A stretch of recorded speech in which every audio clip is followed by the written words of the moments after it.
Bonjour, nous sommes la chaîne Allons au Portugal.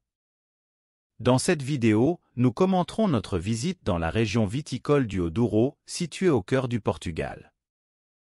Nous en avons profité pour visiter certaines villes, notamment Mesão Frio, Paço da Rega, Pinhao et Alijó. Nous avons préparé une série de vidéos étape par étape sur la façon dont un retraité brésilien peut immigrer légalement et sans tracas au Portugal. En 2023, nous étions dans les régions de Porto, Lisbonne et Algarve, pendant les mois d'août et septembre, pour évaluer les régions et les villes évoquées dans nos vidéos précédentes, dans lesquelles nous avons identifié les meilleures régions pour se loger au Portugal. Nous vous recommandons de consulter ces vidéos pour une compréhension plus large. Nous laisserons les liens dans la description. Durant ces 2 mois, nous en avons profité pour faire des petits voyages touristiques et visiter quelques villes. En août, nous avons loué une voiture à Porto et visité la région viticole du Haut-Douro, à environ 120 km. La région viticole du Haut-Douro, située au nord du Portugal, est célèbre pour ses vignobles vallonnés, ses paysages spectaculaires et, bien sûr, pour la production de l'un des vins les plus emblématiques au monde, le vin de Porto.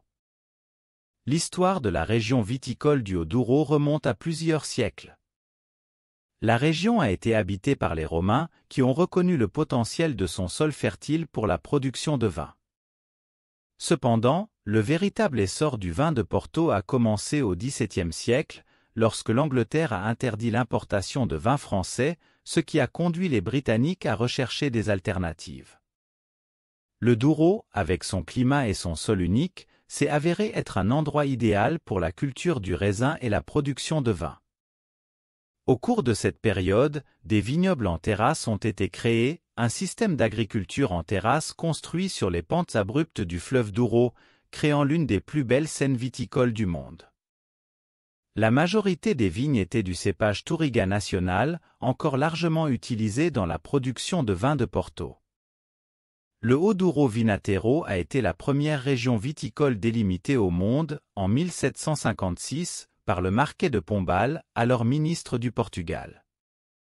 Cette démarcation a établi des règles strictes pour la production de vin et a servi de modèle pour d'autres régions viticoles du monde. En quittant Porto, nous avons parcouru 83 km jusqu'à Mesão Frio, une ville pittoresque nichée sur les pentes du Haut-Douro. Ces paysages sont magnifiques, avec des vignes qui s'étendent à travers les collines et disparaissent des regards. Nous continuons encore 15 km et traversons Paço da Rega, connue comme la capitale du vin de Porto et qui abrite le musée du Douro, où il est possible d'en apprendre davantage sur l'histoire et la culture vitivinicole de la région. Nous avons parcouru encore 26 km jusqu'à Pinhao, un important centre de production viticole qui offre de beaux paysages. La gare de Pinhao est célèbre pour ses tuiles décoratives qui racontent l'histoire de la région. À proximité, nous avons déjeuné au Horiteres Place, un restaurant surplombant la rivière et les vignobles, et qui se trouve à côté du pont do Pinhao, un pont métallique centenaire qui relie les rives de Pinhao et de São João da Pesqueira sur le fleuve Douro. Conçu par Gustave Eiffel, la construction débuta en 1903 et fut inaugurée en 1906. Nous nous sommes ensuite rendus à Alijó, à seulement 16 km, où nous avions déjà effectué une réservation Airbnb dans une ancienne et spacieuse maison familiale située au sein d'un petit village calme. Le lendemain, nous avons visité la cave Quinta Serra d'Ordão. Là, nous avons découvert le processus de production du vin de Porto et dégusté des vins fantastiques accompagnés de pain avec notre propre huile d'olive de production. L'histoire de la Quinta et l'origine de son nom remontent à la fin du XVIIIe siècle, en 1792, lorsque la famille Leite acquiert un grand terrain dans une ferme proche du village de Sira. Son propriétaire, fasciné par la beauté du site et son excellent emplacement, a rapidement investi dans l'accès à la propriété et dans la plantation de vignes, d'oliviers et d'amandiers. Des années plus tard, son fils, militaire de carrière, devint commandant de la caserne de Lamego et pendant son absence de la caserne, des soldats furent envoyés à Quinta pour recevoir les ordres du commandant. Le peuple, admiré par les soldats qui passaient à cheval, demandait Où vont-ils? Ce à quoi les soldats répondirent. Allons à Quinta da Sira pour recevoir les ordres du commandant. Et puis, à partir de cette époque, le lieu s'appelait Quinta Sira d'Ordan.